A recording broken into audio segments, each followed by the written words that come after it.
Ini sekaligus juga saya mau ingatkan, banyak orang-orang di Indonesia saya nggak tahu dari mana pendapat ini mengatakan, oh itu belajar di Saudi berarti menjadi Wahabi. Apa itu Wahabi? Ada aliran sendiri. Saya jadi bingung ini, aliran apa ini Wahabi ini?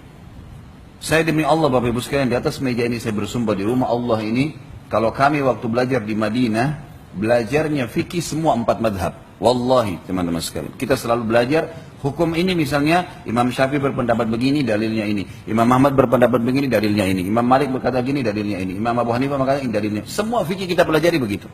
Enggak pernah itu fokus ke satu madhab. Dan tidak pernah kami temukan ada dosen datang, kita madhabnya Wahabi ya.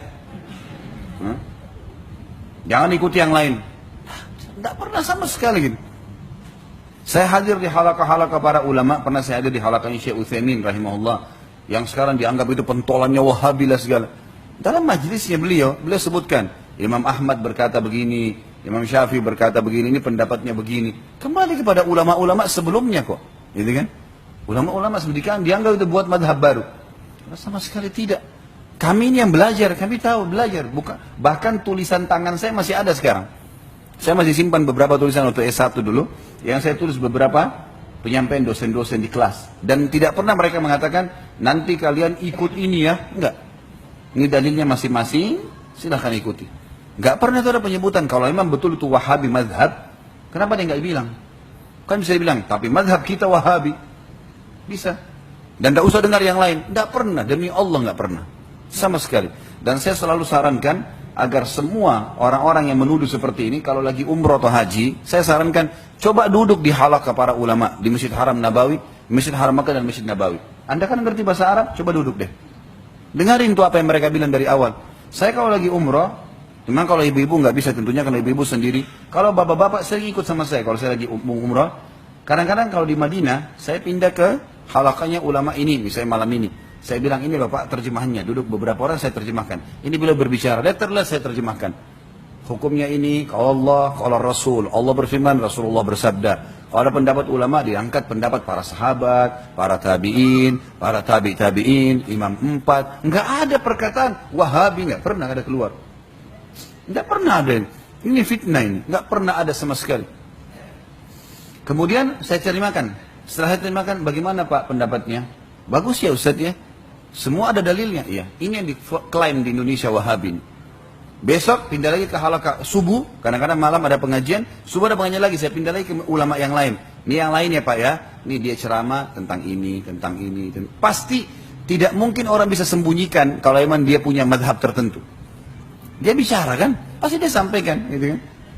Ini loh, saya terjemahkan 1 jam, 1 jam seperempat, sudah selesai. Ini dan mereka bilang, bagaimana Pak pendapatnya? Iya, semua ada dalilnya. Ini yang diklaim Wahabi di Indonesia. Besok malam pindah lagi halaqah ulama sana. Segitu juga. Di Mekah juga kadang-kadang gitu. Cuma di Mekah agak padat. Karena kegiatan ini kita padat dengan pengajian. Maka saya tidak bisa terlalu fokus di situ.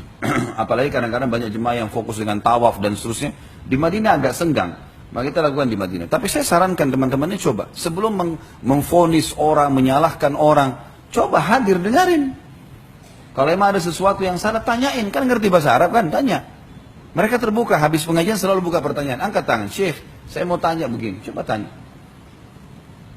Dan selama ini pernah temukan nggak ada sholat yang beda dengan Masjid Haram Makkah dan Madinah? Ini Bapak Ibu yang pernah haji dan umrah. Ada sholatnya beda? Hah? Yang anehnya, orang-orang yang mengklaim itu Saudi itu Wahabi segala macam, gitu kan? Mereka beli kasetnya Sudes, pasang. Sudes itu imamnya. Hah? Itu Imam Wahabi itu. Kenapa didengar tilawahnya?